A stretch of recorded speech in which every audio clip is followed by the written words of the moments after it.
د خیبر لوی ادبي جرګې لنډیکوتل د سوري لاندې د پښتو ژبې د ستر لیکوال او د بابای غزل امیر امزا خان شینواری د 28م تلین په لړ کې کلیزه غونډه او مشاعره د حمزه بابا د مزار په خوا کې د کتابتون په حال کې ترسره شوه. د دې درنې دستوري د سټیج د نظامت چارې د جرګې مشر سکرټر او ملمپال نادر شاه نادر شینواری ترسره کړې. په دې موقع د پیښور نه راغلي ملمه شاعر صفدر علي صفدر صاحب مشر ملمو او اعزازي ملمانه احد امین رهبر او نظر محمد بهوش صاحب د قربانو په حیث د خیبر لوی ادبي جرګې صدر نعمت الله اسیر شینواری او د خیبر ادبي جرګې روح روا ډاکټر پروفیسور تواب شاه مسرور شینواری ناستو. په دې موقع پروفیسور تواب شاه مسرور صاحب د جرګې مشر سکرټر نادر شاه نادر شینواری او د جرګې صدر نعمت الله اسیر شینواری خپل تاثرات په دې ټکو کې څرګند کړل.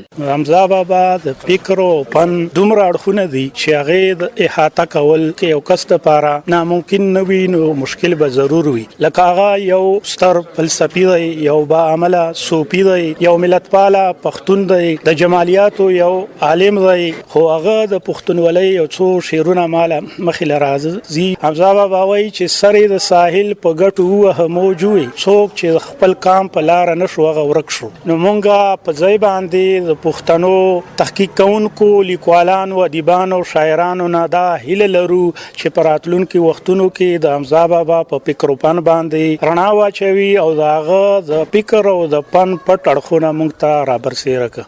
ټول ناول اقبال صاحب ستا ډېره مننه او بل دا چې داسې ډېر ولاکونه شاعران راغلي او زه هغه ټولو ډېره شکریا ادا کوم. د بابا شخصیت تعریف محتاج نه دی او نه د چا نه پټ دی. بابا دا دویمه کلیزه نن مناو شوه، دینه مخکې مې مناو شوې وه، د هغه دینه بغیر په پېښور کې مناوږي، خو چې لنډیکوتل کې کومه دستوره یا مشاعره موږ مناوو زموږ ژوند دی انشاءالله چې دا به جاري. دا نن سبا چې کوم شاعران دي کوم نمونه چې حاصل کړي دي د ښه شاعرانو دا بابا په وجه باندې، ځکه چې بابا هغوی سره ډېره خواري کړې وه، بابا هغوی له ډېر تعلیم ورکړی و. زموږ ټولنې تقریبا دا 8 کال دی چې جوړه شوې ده. حمزه بابا اول کلیزه چې د کومه دا د خیبر ادبي جرګې مناو کړې وه. په دې وطن کې په ډېرو حجرو کې موږ مشاعرې کوو، خپل مرکزي دفتر هم دی په هغه کې 15 ورځنۍ غونډه کوو، تنقیدیم کوو، ترحیم کوو، آزاد هم کړو. بابا سره مې په سن 58 کې زما پیژندګلوي شوې ده. اول غزل راله بابا اصلاح کړی دی. نو دا تقریبا چې څومره 50 کال یا څومره شي، نو دا 50 کال زه حمزه بابا سره په یو ځای کې ګرځېدلی یم، د سره پېښور له تللی یم، د سره باړې له تللی یم، جمرو له ورسره تللی یم. حمزه بابا متعلق به درته وایم چې بابا صاحب یو ډېر اوچت حیثیت والا سړی و او ډېر قدردان و. زمونږ سره په ځمکه باندې کېناست او په ځمکه به یې روټۍ را سره خوړه. د میلمه ډېر قدردان و، زمونږ به یې ډېر عزت که، ډېر به نه ګړېده. که چېرې پوښتنه باندې تر وکړه نو هغه ځواب راکړه چې زمونږ به تسلي وشوه. ورپسې مشاعره وشوه چې پکې د ادب خاوندانو بابا ته د عقیدت منظومې پیرزونې او خپل آزاد کلامونه وړاندې کړل. هغه به یاره څومره ښکلی مړ شم چې د منګولو کې نیولی مړ شم. شته پلوشي په هر لور ستا د غزل حمزه خوره دې کړه رڼا د غزل. آباد اوسه مدام د پښتنو خړه خبره، شینوارو ملاګورو شلمانو خړه خبره. ډېره موده پس مې اشنا ولیدو او تنده تل ماتېږي د اوبو نه پس. مدام یو شور او یو غوبل په حافظه کې ډېر خوند راکوي مال استا غزل په حافظه کې. پړک مې د زرې غوندې پیدا کړلو چې لمر ته شوم، چڼی د حمزه د مدرسې وم خو امام شوم.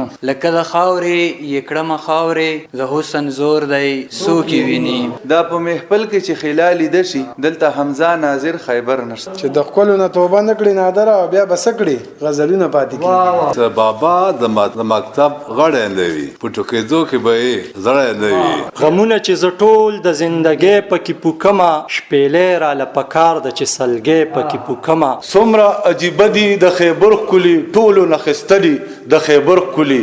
د حمزه بابا د 28م تلین په لړ کې په دې را جوړه شوې درنه دستوره کې صفي الله سنگین، عبدالغفور غفور، علیمان شاه مکمل اپریدي، جاوید خان جاوید، ذخیرستان ظهیر، قادر خان مرور، امان الله باور، نامدار خان اپریدي، ریاض نور، بختیار تصور اپریدي، صدام حسین تنها، فاروق فطرت، هاشم خان هاشم، ایران مظلوم شینواری، نعمت الله